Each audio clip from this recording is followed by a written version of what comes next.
Listen up, hockey fans. You're in the right place. A no-hold-barred debate between two hockey fans. Stay up to date on current issues in the NHL, even the controversial ones. Welcome to The Debate Hockey Podcast with your host, Brad Burud.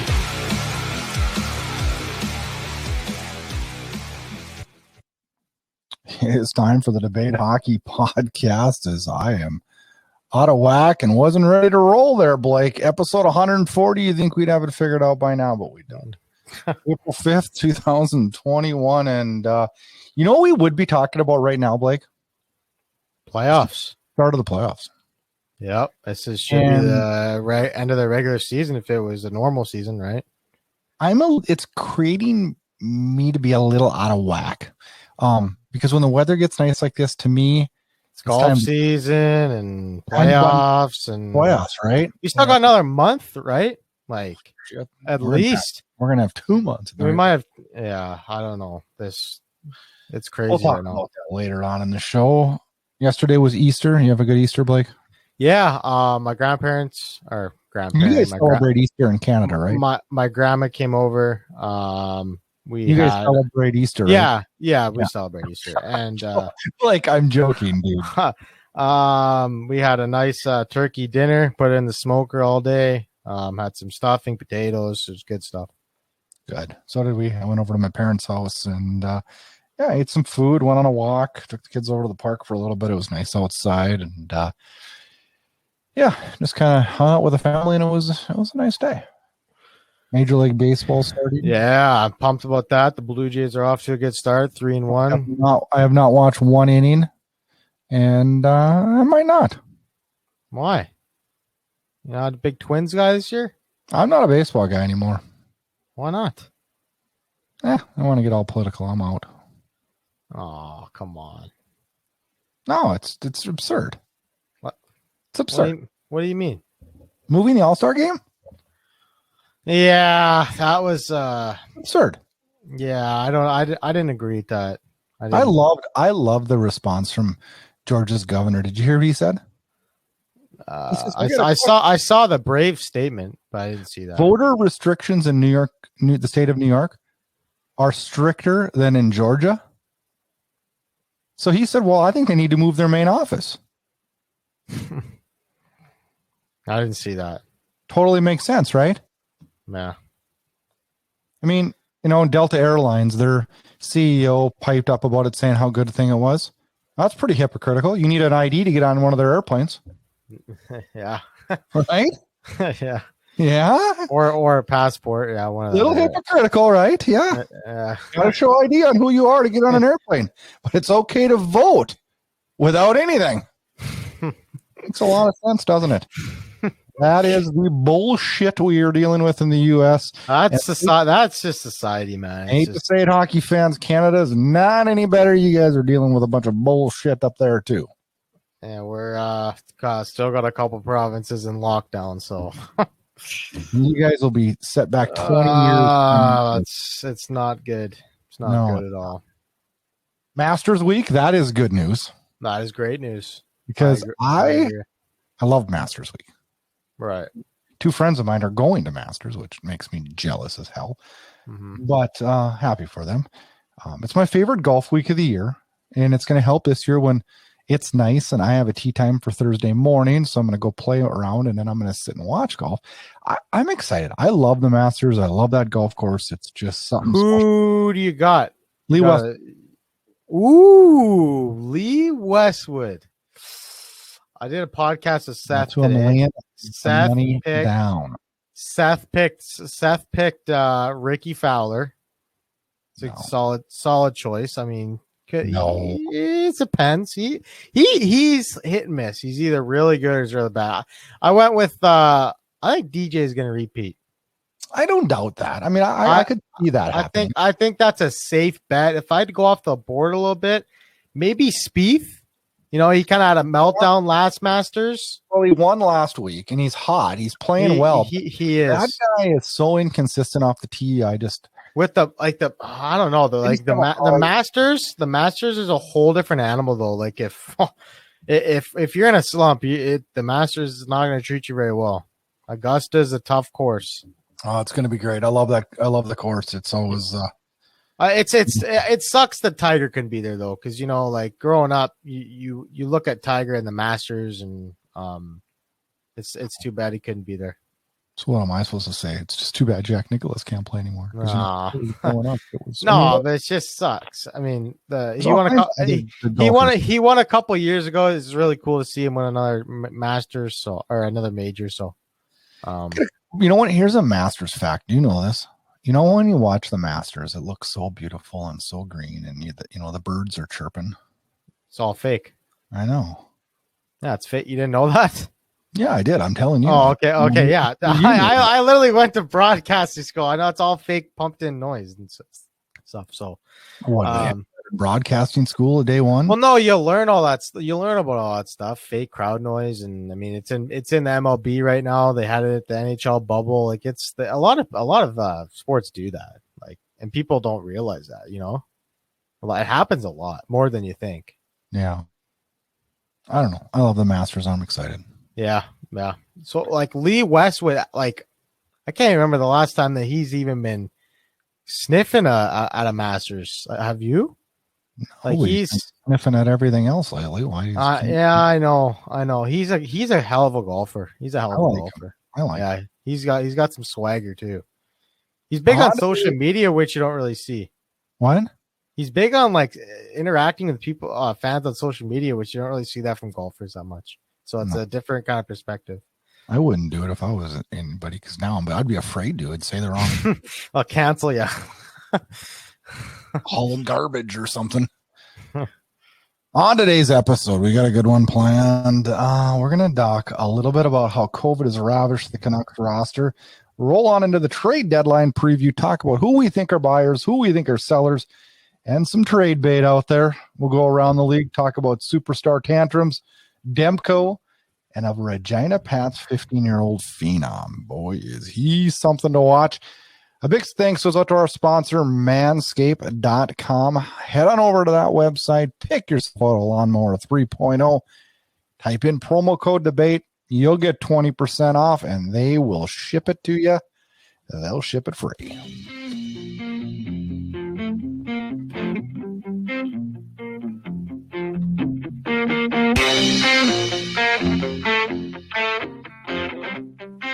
All right, let's talk. We kind of vowed not to talk about COVID, but I don't think we really have a choice in this one. But yeah, and we also probably are going to get crucified again too, because we talk about the stinking Flames and the Canucks a lot, and both those teams suck. So people wonder why we talk about them all the time. Well, they are our favorite teams, and we try not to talk about them all the time. But again, we don't have a choice this week, as COVID has completely ravished the Canucks roster. What are we up to? I heard 22 today. Is that? Yeah, 22. We had one more positive test. Niels Hoglander entered the protocol today. Just hearing some of the stories on social media from like wives and girlfriends of the players, and how they say that, like, how they're doing. A couple of them had to be hooked up to IVs, and it's pretty scary actually, because I mean, apparently there's a new strain of it, like from Brazil. That's I don't know. I don't know much about that, but I have a question about that. So evidently there's this variant from Brazil that is more transmissible and is affecting younger people, supposedly affecting younger people more. Well, my question on that is this. No country that I know of in this world is locked down tighter than Canada at the moment. Right. So how in God's green earth did this variant get to Canada? If everybody that comes into the country has to quarantine for 14 days, how did this get into the country? I want to know. It's a good question. It's an accurate question to ask. Like, how does this happen? How did this get into the country? But so then it's not working being locked on. Then is what it shows. Well, they just entered a lockdown before the whole country right now. If you land on an airplane anywhere in the country, you have to quarantine in a government hotel for 14 days. Right. Which is I don't want to call it gestation period, or what do you call that? No, actually, I don't think that's correct anymore. I think it's No, it's 3 days in a government building, and then once you have a negative test, you have to do a 14-day quarantine in your home. That's what it is. So basically, it's a 17-day quarantine. Okay. So then how does it get past a 17-day quarantine? Yeah, I don't know. Honestly, I'm shocked that they even reduced the NHL to 7 days. I think it's amazing. I know, but I'm shocked that they did it. Like if you're, it's stupid, dude. It's dumb. You're literally going to make a resident of Canada quarantine 14 days, but you're going to give special privileges to athletes to only quarantine 7 when they come. It's so dumb, dude. I don't think anybody should be quarantined. I know, it's so dumb. But let's talk about the Canucks, because I might get crucified for saying this. I think the NHL protocols really failed this team. I think this could have been easily prevented, because hear me out. Okay, so Tuesday during practice. Okay, Adam Gaudette gets test positive. Okay, this is just a little timeline. It's already too late for the rest of the team at that point. Listen. Go So Adam Gaudette test positive Tuesday. Okay. He's in close contact with the whole team, right? Tuesday. Yep. A, why wasn't the rest of practice canceled? B, why are you doing a morning skate the very next day when all those players were in close contact with Adam Gaudette the day before? Why the NHL should have immediately said, okay, all hockey stuff, all hockey activities paused until we get Wednesday's test results back. They get Wednesday's test results back. All of a sudden, 5 people test positive, and then the end of the week, we're up to 20 now. I think this easily could have been prevented if the NHL just shut down hockey activities on Tuesday. Soon as Adam Gaudette got COVID during practice, it's like Vancouver should not have done a morning skate that very next day. Let me ask you this question then. I'm not disagreeing with that completely, but let me ask you this question. Last night in the middle of the first period, Rick Bowness was pulled off the bench for the Dallas Stars. So should that game have stopped right then? See, I don't know how. I don't know. It should have stopped.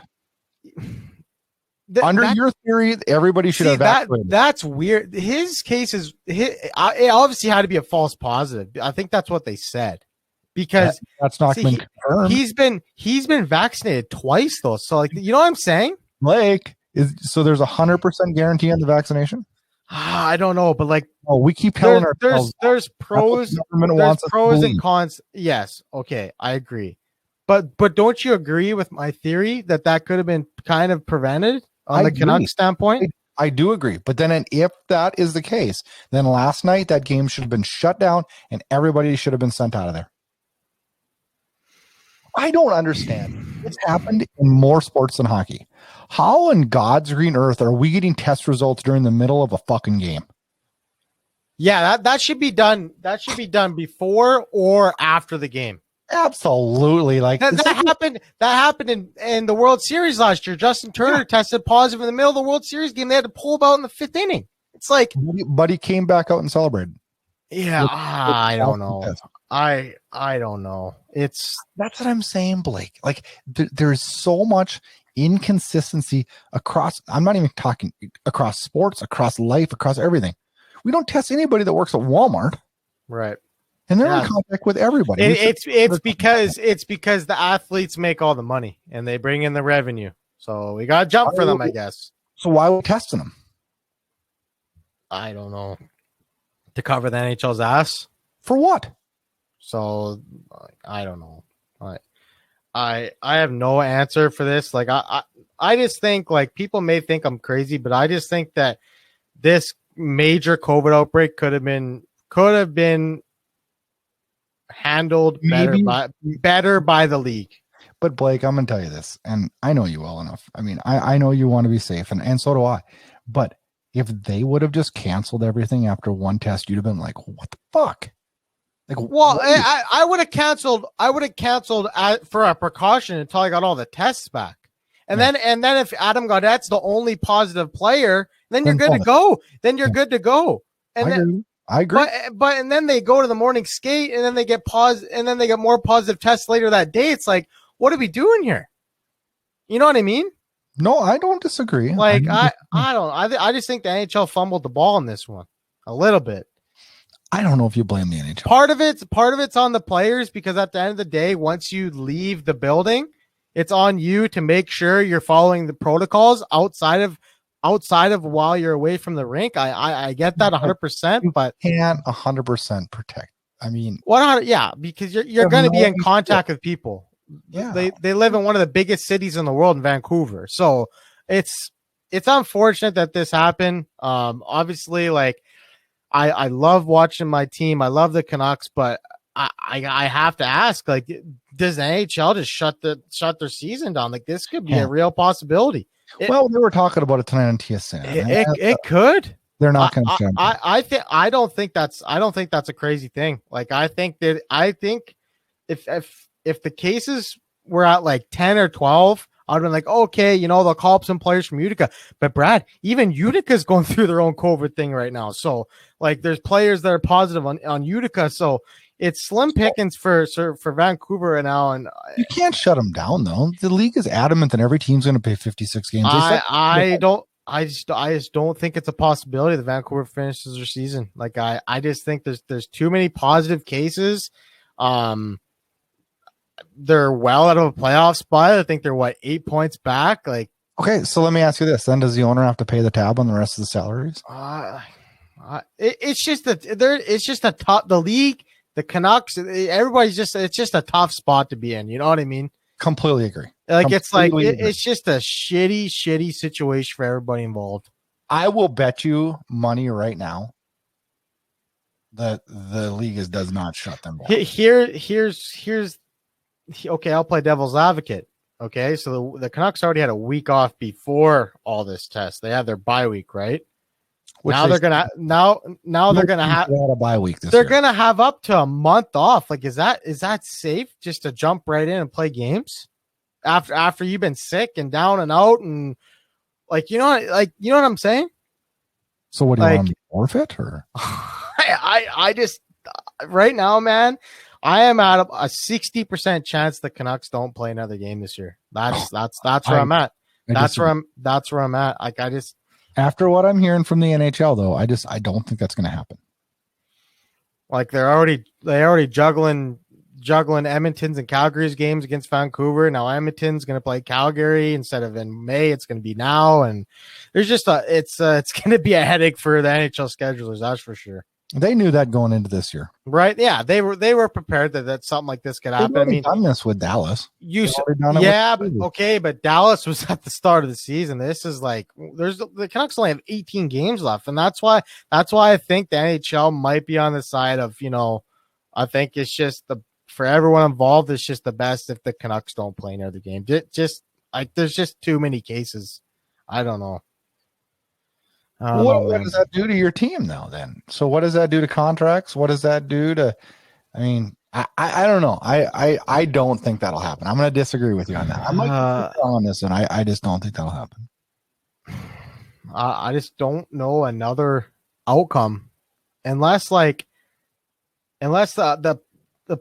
players recover quicker, right? That's the only hope that they would have of playing. But if they're still getting negative tests, or positive tests, I don't know. Well, how many more positives can you have? Well, seriously, how many the whole team, basically the whole team has COVID. There's 20 players, 3 coaches and 2 guys on the taxi squad. That gets nuts. Dallas did go through this. You saw it twice in Major League Baseball. But that was all at the start of the year. Like, we're almost in the playoffs right now, and it's just a tough time for the Canucks right now, for sure. I don't know. Well, there has been rumblings of the NHL considering a playoff bubble again. What do you put the likelihood of that? Yeah, I think it's gonna be a bubble for the final 4 teams. I think they're going to do a bubble for the conference finals and then a bubble for the cup final. I think they're going to go back to Edmonton. I think that makes the most sense. No. Why not? How are they going to go into Canada? What? They're not going to Canada. I promise you that. Why not? 100% promise you that. You don't. Why are they going to go to a place where they can't have any fans at all? And why would they go to a place? Okay. Where So you have to quarantine. Go down to Dallas then. Yeah, that's probably what they'll do. Because today, the Blue Jays are playing the Texas Rangers. They had 40,000 people packed. Yeah, hardly any on with life again. Hardly any mass. I was like, damn. I mean, must be nice. Would you be worried? I would not be worried a bit. I'd go. Would you even be worried? I wouldn't be worried a bit. Yeah, I mean, I'd probably still wear a mask, but I'd go. We don't even know if masks work, dude. I don't know. I mean, everybody has their own personal beliefs on it, but I guess. But do you think they're gonna go into a bubble? No, I don't. I don't think the Players Association will agree to it. Okay, but the team that comes out of Canada is gonna have to go down to the States. Absolutely. So see how does that work then? What do you mean? So say for instance, Edmonton comes out of the north. Yeah. And they have to play and say they have to play Vegas. Yes. So what if Edmonton has a better record, so they would have home ice advantage, but now they got to go play in Vegas? You know what I mean? Yeah, they'll be finding an alternate site to play it, I'm sure. You think? So you don't think they'll play in Vegas? No, there will be no playoff games. There'll be it'll be the conference final. There'll be no conference finals in Canada. Okay, so you think they're going to have a neutral site for the teams? That's basically like a bubble. They'll have a neutral site for the Canadian team. Oh, okay. I don't think they're going up to Canada. If you had an idea, where do you think I'd be? Like if you had to pick who's in it, let's go to North Dakota. Be awesome. Let's go to Grand Forks. Be awesome. That'd be cool. Yeah, I mean, they can have fans there. No, yep. Yeah. There's no restrictions in our state right now, and they have arguably one of the nicer facilities than some NHL places. For sure, it's nicer. Yeah, that would be cool. It has a hot tub for every player. Yeah. I'd support that. Yeah, I mean it's an option. I think. I mean they were talking about it. Do a bubble there, but I just think they didn't have enough hotels and stuff for that. No, they didn't have resources to be able. Yeah. I don't know. I think you're going to be surprised. I think we're going to see the Canucks playing quicker than you ever expected. I don't know. That's why that's called the Debate Hockey Podcast. We don't agree on. I'm glad we don't agree on everything. If we agreed this, we wouldn't even be able to have this show, would we? I mean, what would we do? We just didn't tell each other how smart we each are instead of arguing. Let's talk a little bit about NHL trade deadline and what teams you think are buyers and what teams you think are sellers and a few players that you think are going to see moved. Who are the sellers? The sellers, you got Anaheim. Unfortunately, but hang on. What's Anaheim going to sell? They don't have anything to sell. They're a building team. Like, what are they going to sell? Getzlaf? Okay, I'm with you on that. But I wouldn't really consider them a seller just because of LA. LA could trade off some pieces. But they're another one. I think that they weren't expected to be there anyways. So, like, what are they going to sell off? If you can get a buyer for Jeff Carter, I think they would do that. I agree. If you can get a taker for Dustin Brown, I think they would do that. If you get a taker for, there's not much there anymore. You know what I mean? Like, I just don't know what. Buffalo's an obvious seller. Buffalo would be a seller, but what are they going to sell? Like, they have probably more than anybody I look at to sell. They got Taylor Hall, Brandon Montour. Supposedly, no, there's no way. Ristolainen. Maybe. I'm trying to think here. So I kind of maybe Sam Reinhart. Yeah. I think somebody would pay a premium price for him because he's still got RFA rights next year. So, New Jersey, But who are New Jersey? They've been sellers. Okay, Paul Murray, we've talked about him. Right. They've been sellers for a long time, and like nobody wants any of their guys.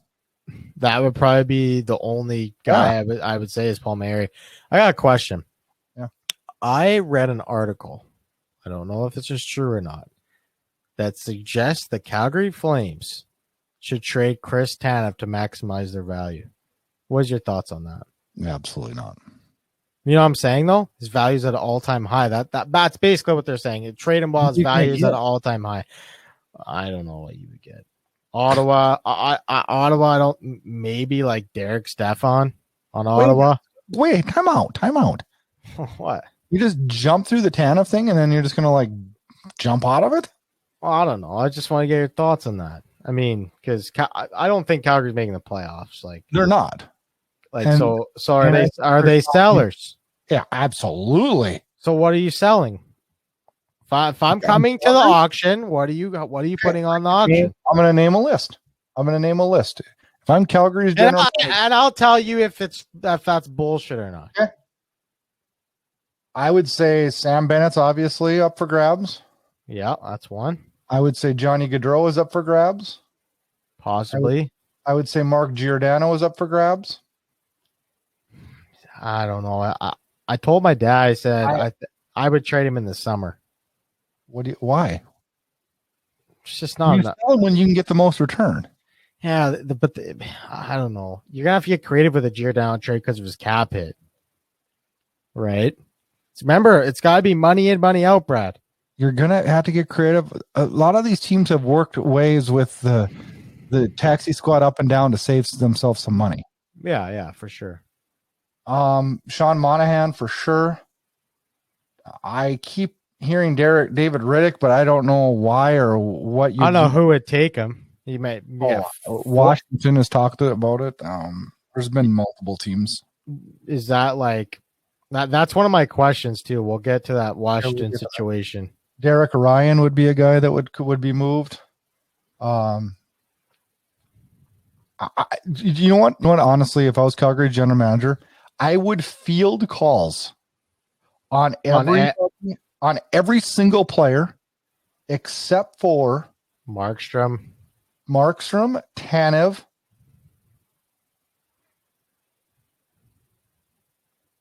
Kachuk? Question mark. Nope. I'd field calls on everybody else. I don't know about that. I would have said before this. I would field calls on every single other player. Yeah, every single player. They winning right now against Toronto? I don't even know. I'm not watching. I'm doing a podcast. Thought you had her on the background. No, podcast and be.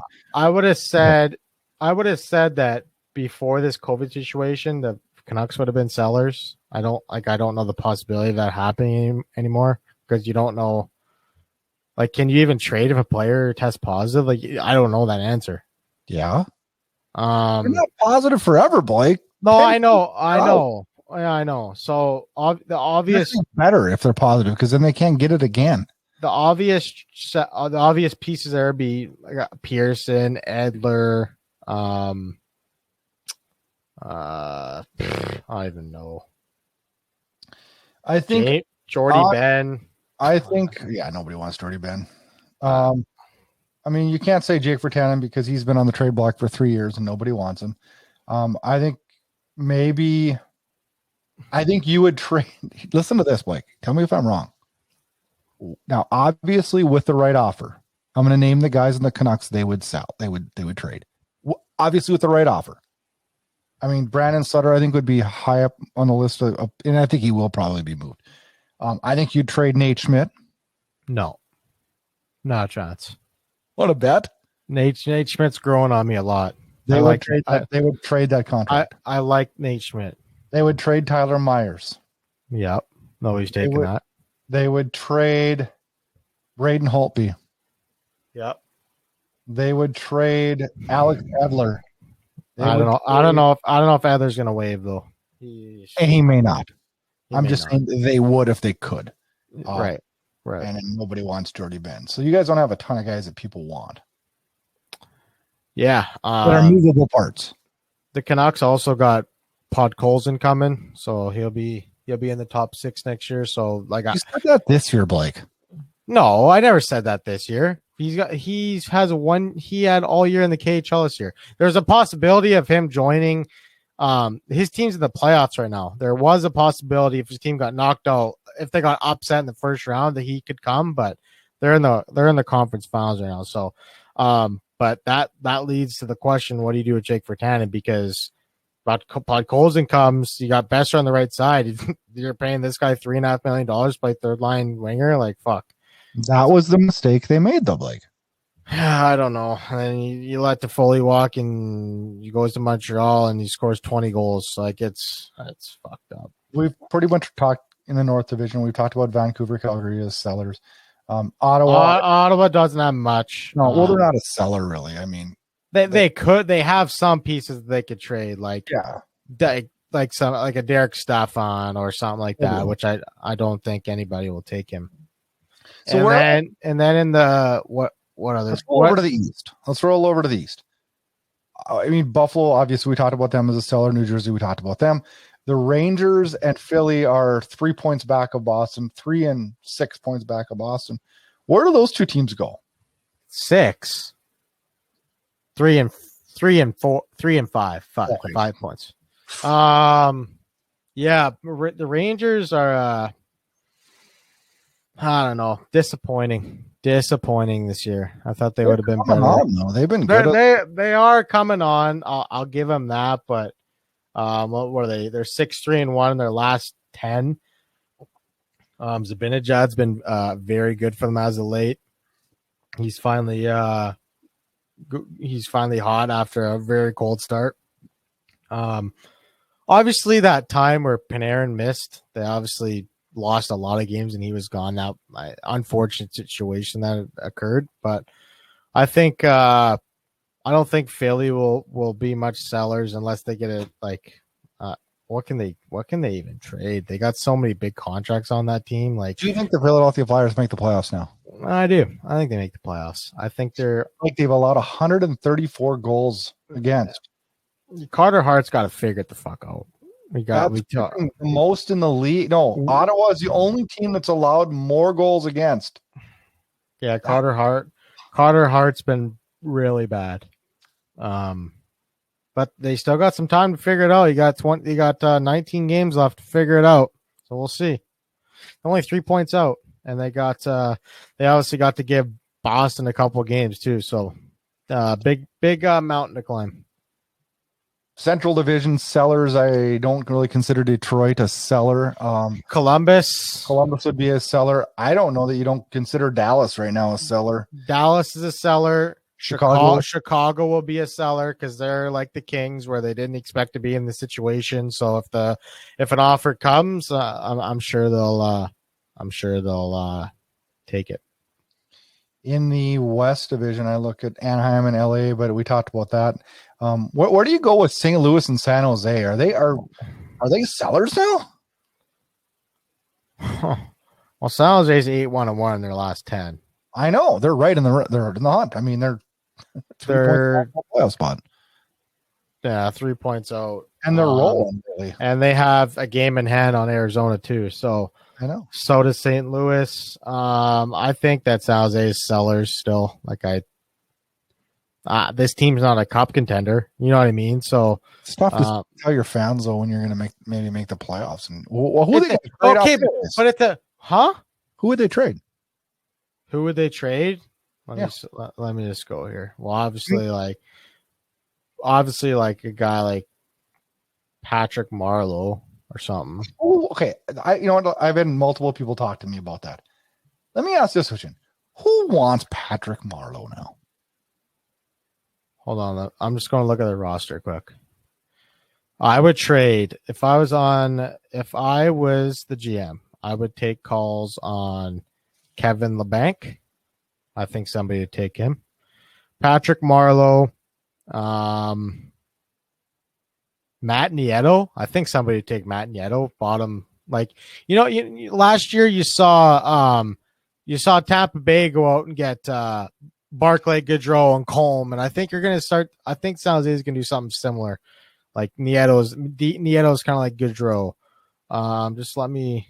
Is Nieto hurt? He's not even on their active roster right now. Is he hurt right now? Well, he must have just not on their active roster. Okay, he must have just got hurt. They're honestly, I would throw Erik Karlsson out there. I would trade him. Oh, so I think they would in a heartbeat, but who can afford that? Not many people. See if the Avalanche will bite on that. I don't know, man. That's not much the Avalanche need right now. There's not much. Maybe Evander Kane, Curtis Gabriel, if you want some toughness in your bottom six. Who are the teams you think are really going to go out and get somebody? Does Toronto go get somebody? Toronto will go get somebody if they can find a taker for Kerfoot. Yep. Because, like I said, they're up against the captain. It's got to be money in, money out. What do you think happens with Winnipeg? Winnipeg has got to go and get a defenseman. They looked at Ekholm. I heard Nashville wants for Ekholm's off the charts. Yeah, they wanted. I saw they wanted like Cole Perfetti and a first round pick. I'm saying, hell no. Click. See you later. Yeah. Not a chance that's happening. Is Edmonton go get somebody? I don't know if they have the cap to do that. There's so many teams that, like, on paper, like, yeah, this team should be sellers, but it's like, shit, this team has no cap. They can't really do much. I think Colorado swings for the fences. Who do they go? Colorado? Let me see. Let me just go check here. Taylor Hall? Cap friendly. Let's go look at. I love this site so much. I'm on this site 24/7 sometimes. Teams. Let's see what we got here. Colorado Avalanche. You must have taken some time to do your hair, huh? I just wet it. Okay, so they don't have much cap space. They only have 400,000. Let me see here. I don't think there's a relevant team that has a bunch of cap space, is there? No, I thought Colorado had more cap than this. But I mean, Philip Grubauer kind of silenced all the critics this year, including myself. He's been really good this year. He's UFA too, so it's gonna be interesting to see how much he gets on a extension. But I'm just looking at their back end. Like, they got Gerard, Taze, Ryan Graves, Bowen Byram, Cale Makar. That's it. Their bottom pair. Like, if they can go get a solid bottom pairing, like you said, nobody would take Jordy Ben, Brad. But I would rather have Jordy Ben than Kyle Burlows and Jacob McDonald. Yeah. Like, you know what I'm saying? Like, I'm not. Jordy Ben's is still a respectable. But what guy does Vancouver get for? You'll get a 5th, 6th round pick.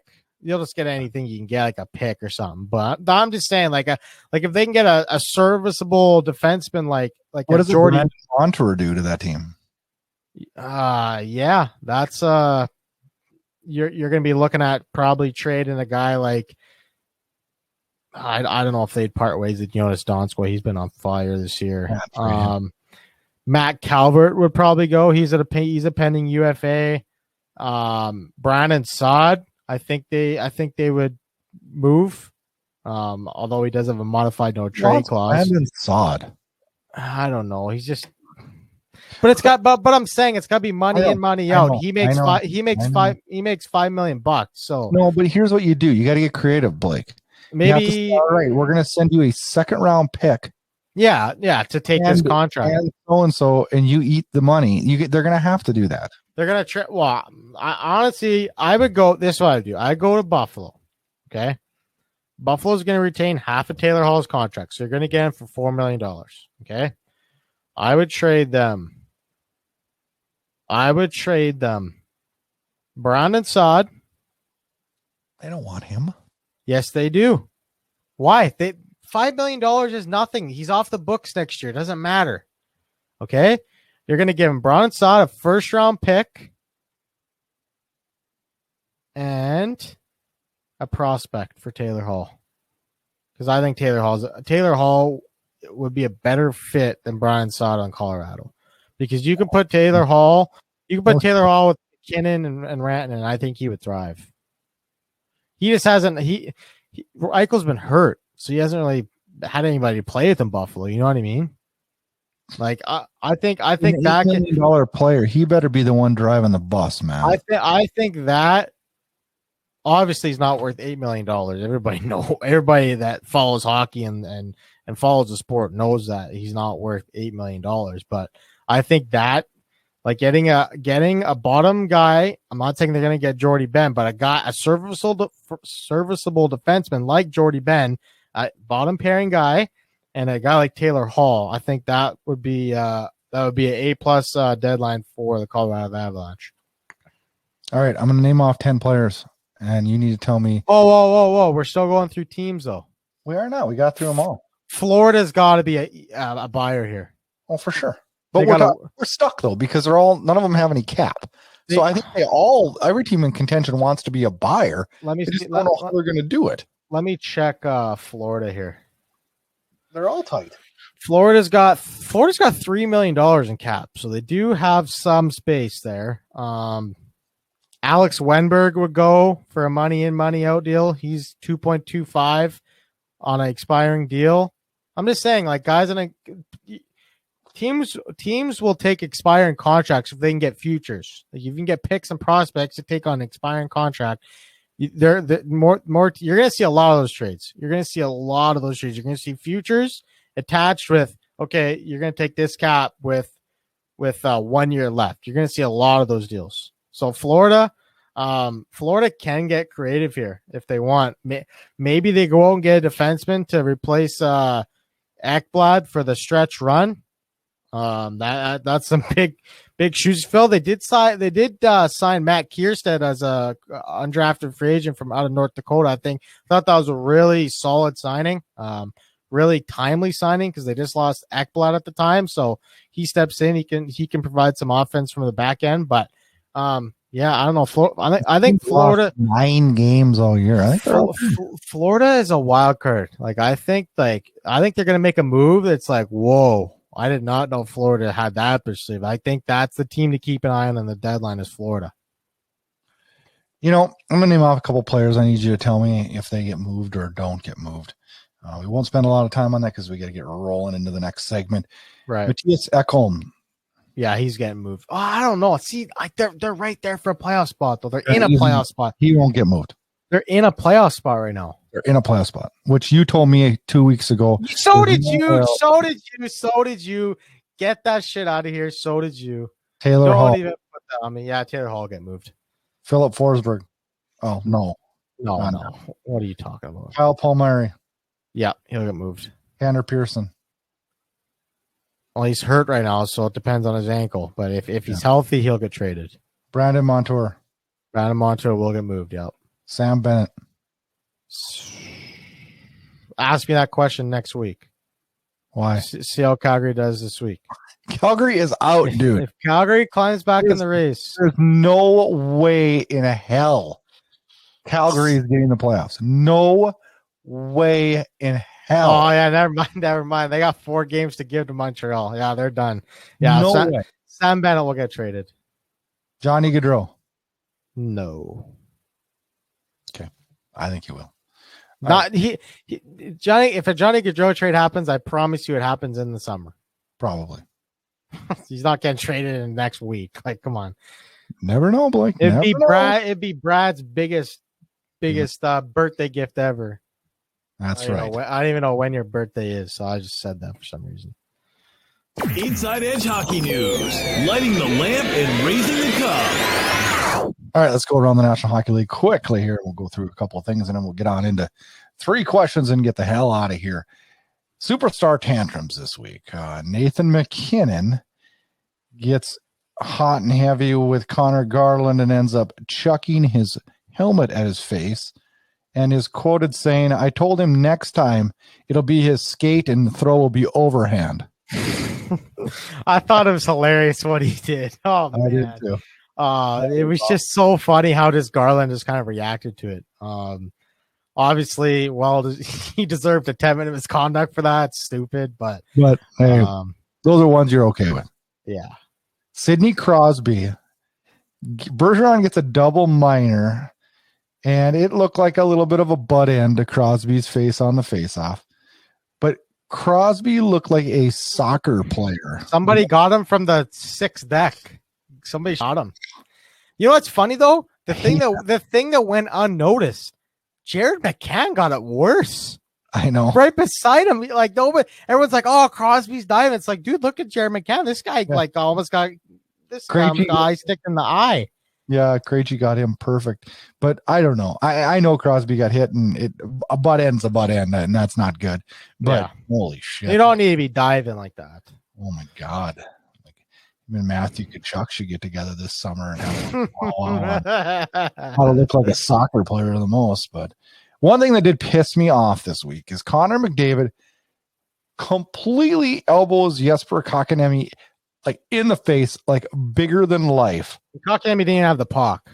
And gets a $5,000 fine, no suspension, no nothing, simply because his name is Connor McDavid. Yes, he's the best player in the National Hockey League, but that is not a free pass. Yeah, and then the day after, Chandler Stevenson gets suspended, what was it, 3 games? 3 games. For the exact same thing. It's like brutal.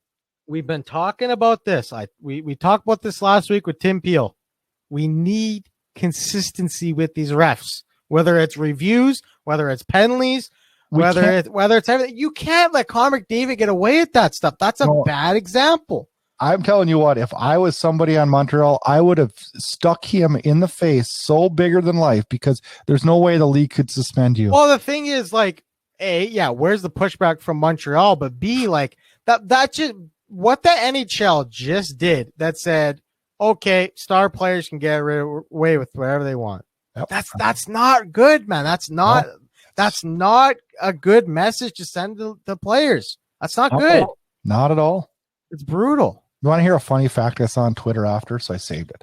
McDavid's salary is $12,500,000 every year. Break that out, 82 games. It's $152,439 per game. Per 60 minutes, it's $2,540.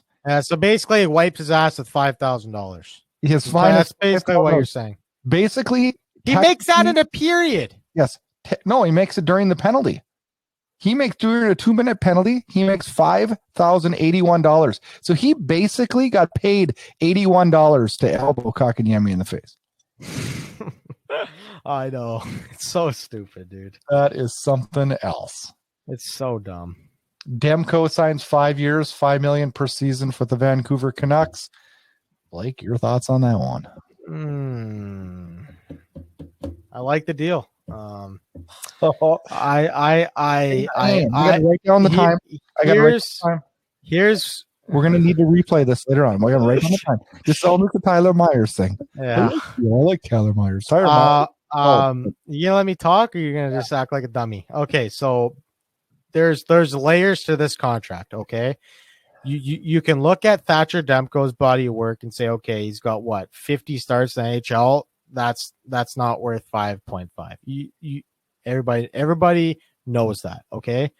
But when you're in Thatcher Demko's case, you got 2 years of arbitration eligible left, okay?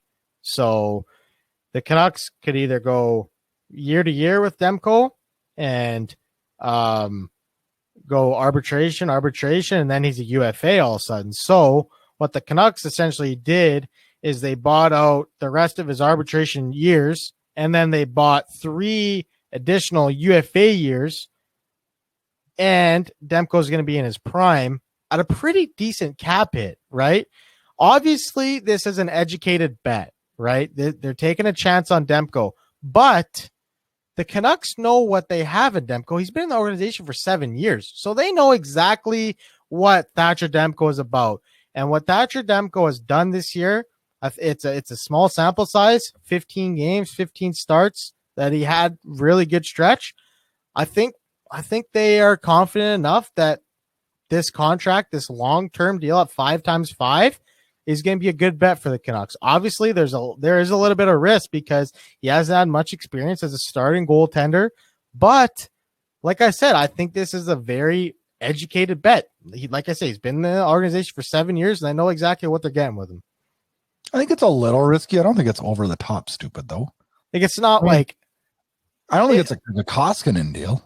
No. The thing is, though, Demko's 25. So you're going to have this guy locked up at a $5 million cap hit from 25 to 30. Like, that's good. I think it's slightly risky just based off the sample size. Right. I think it's one of those that they could look like a genius too on this one. I think it's got potential to go the first 2 years, Demko's not going to be worth $5 million. But the last 3 years, I think the Canucks are hoping that this guy turns into the elite goaltender that they hope he could be. Right. But what if he doesn't?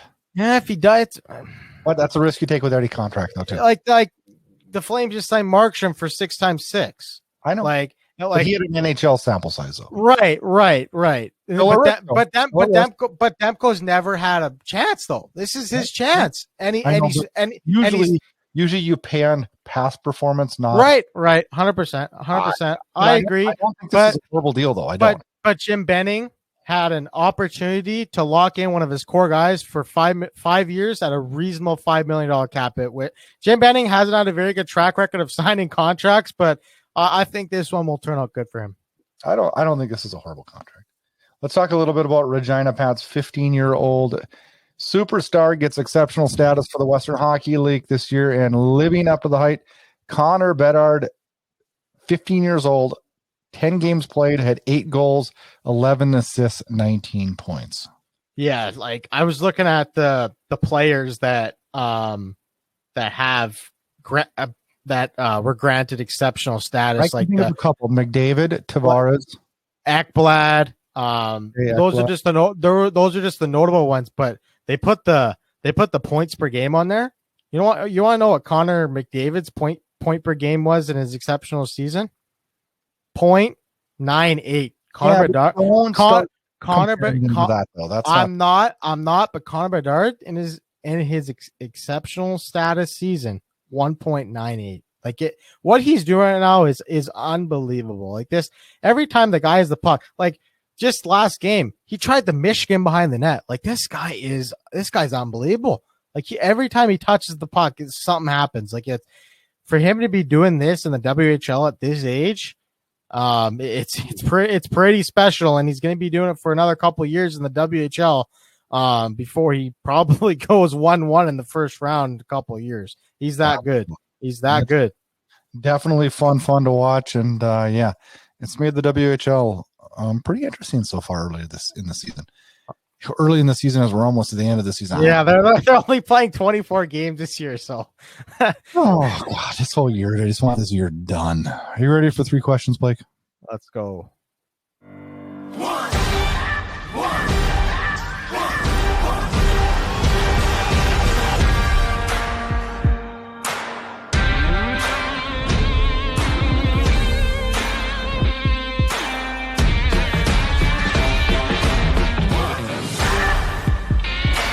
It's one all, one shot, now the future is yours. Go!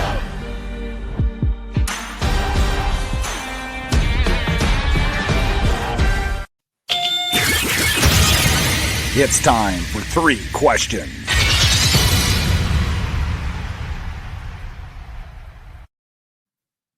Time for 3 questions. Last week I fired 3 at Blake. This week he returns the favor. Question number 1, Blake, go. Okay, first question. Washington Capitals are first in the East, 25-9-4, 54 points. Okay. Their goaltending tandem is currently Ilya Samsonov and Vitek Vanek. Does this team need to go out and get a veteran goaltender for the playoff run? Do you think they're okay with a 25 and a 24-year-old goaltender in the playoffs? I wouldn't touch anything right now. You wouldn't? Oh, so do you think Lundqvist can come back? He's skating right now. Yeah, there was talk about. How about they go back and get Braden Holtby? I don't know if they have the cap. They have zero cap space. So, like, I don't know. Question then, Blake. I don't know. I think if they get that guy, it'd be Lundqvist. Like, I think if he returns, maybe, I don't know. He hasn't played all season. I think you just go with what you got. You just ride it out with 2 kids. Hell yeah. 2 kids that have played good all year. I know they have been playing good. Does Montreal make a move with Brendan Gallagher breaking his thumb tonight against the Oilers? Is that Montreal's going to make a move no matter what? Okay, but does that force Bergeron to make a move, a bigger move, I should say, because he's going to be out week to week? No, I think he's making a move either way. You don't think he's done with the ageless wonder Eric Stahl? Scored the OT winner today in his first game with the Habs. I don't. I think that Montreal is just flat out. They ate too many Fruit Loops this summer, and they are just doing. They're good. They're open for business. He's open. I think he told his wife, he's like, "Hey, this is going to be the fucking greatest year ever, or the worst year ever." Yeah, I'm going out on top. I'm going out with a bang. I'm going out with a bang. Either someone's gonna burn our house down, or we're gonna have parades for us. So. I think they're going to make moves. What do you think they do though? Like if I forgot to ask you a question during the trade deadline part of the show. Is this a busy trade deadline or a quiet trade deadline? Well, if Canada didn't reduce their quarantine to 7 days, I would have said it's going to be quiet. But I think I think the Canadian teams are now looking at this like, okay, we get a guy gets quarantined for 7 days, but hell, that's a lot better than 14 days. Right. So I think this will be the quietest deadline ever. Well, last year was quiet. Last year was really quiet. This will be quieter. There's no cap. There's no money. But Brad, money in, money out. There's gonna be a lot of those deals. I've been telling you this for 3 weeks now. Yeah, that's fine. But the quarantine going from 14 to 7 helps. It helps. Absolutely. Okay, and then this is my question. Okay, question. It also goes to the trade deadline. Which team is under the most pressure to make a move? Buffalo, or as a seller, no, or like as a buyer. Like this team, like under the most pressure to get over the hump. Toronto. Yeah, that would be my answer too. What do they do? Like, what do you think their trade deadline looks? Yeah. I don't know. Can do. What are you gonna do? Well, I would go out and get Ekholm, but I don't think they're gonna do that now. They can't afford that. Well, they could. They would just trade him Kerfoot and picks. That's what the trade would be. But I don't know. It'll be definitely something to keep an eye on for sure.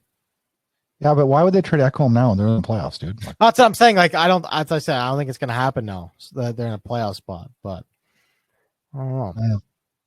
Good listener question this week. They got no toughness. No, I know. Alex Canucks in Dallas, Texas asks this question, Blake. Are you ready? Let's go. Do the Panthers need to trade Chris Driedger now since they've signed Knight and Bobrovsky under contract for years to come? Or should they save him for a playoff run and possibly risk the chance of him walking as a UFA? Oh, we talked about this, 2 weeks ago? Yeah, but we didn't talk about the fact that they're going to lose him for nothing.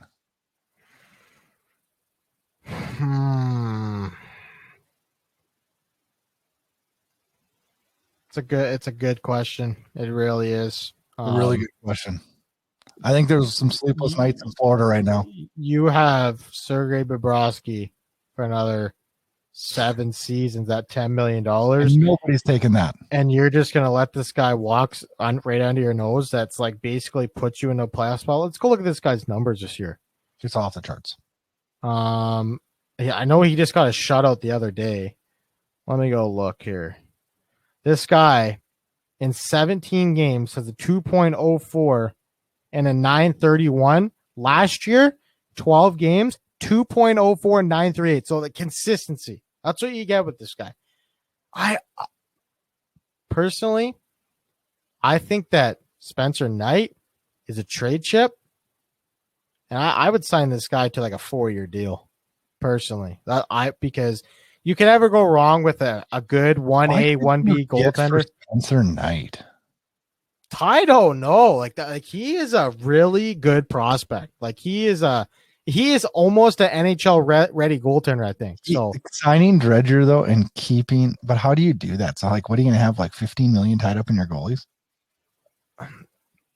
You might not have a choice because so what happens if you let Driedger walk for nothing? Spencer Knight comes in and is awful. I know. It's like that's you know what you're getting with this guy.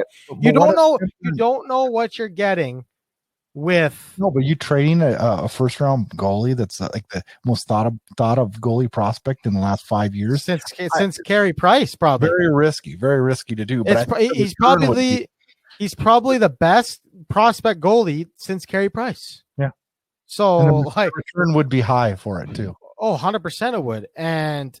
And if that gets you players that can help you win now and you get to keep Driedger and Bobrovsky, I think you do it. I think that you would trade a guy like Spencer Knight and see what you can get for him, put him out there. I'm sure teams would bite on him for sure. I know they would. I just can't see the Florida Panthers trading Driedger right now when they're first in the East and this guy's playing lights on. I just can't see it happening. Oh, man. Great question, Alex. It's probably one of the best listener questions we've had in a long time. I know. When I got it, I was like, hell yeah, we're using this question. This is a good one. But all right, man, another show in the books. Trade deadline is this Monday. The schedule for the debate is a little bit wonky next week. We will be doing a show. Not sure if it's Tuesday night or Wednesday night. It's going to be and it won't be a live show, but it'll be Blake and I in person again. So we're not sure how the hell we're going to do the video on it because Blake will be back in town. He is in town for the ACHA Division I Women's Hockey Championships. He will be doing a little play-by-play, so we're going to play it by ear and see how next week goes. But we will be back at some point.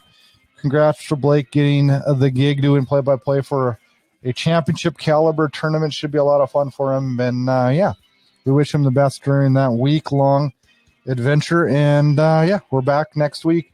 We'll wrap up what we think of the trade deadline, who made the right moves, who made the wrong moves, and God, I hope we have some moves to talk about. Check us out on YouTube at Inside Edge Hockey News. You can also get on over to Apple Podcasts, rate, review, subscribe, do all those good things. If you got a little money burning a hole in your pocket, go on over to manscaped.com. Use promo code DEBATE, save you 20% off. They'll ship it to you free. Great deals, great grooming. All from the Debate Hockey Podcast. Enjoy this week's hockey action. We're back next week for another edition of the Debate Hockey Podcast.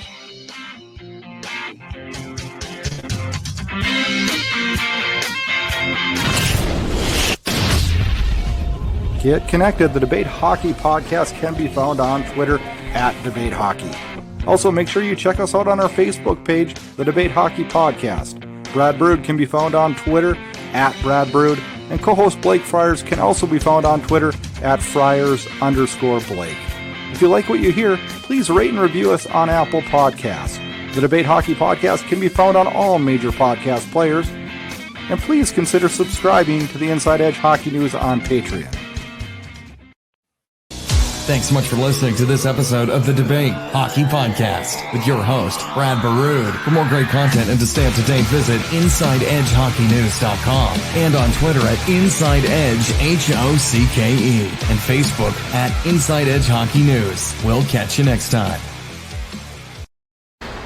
This has been a production of Inside Edge Hockey News Radio, copyrighted and distributed by the Inside Edge Hockey Media Group.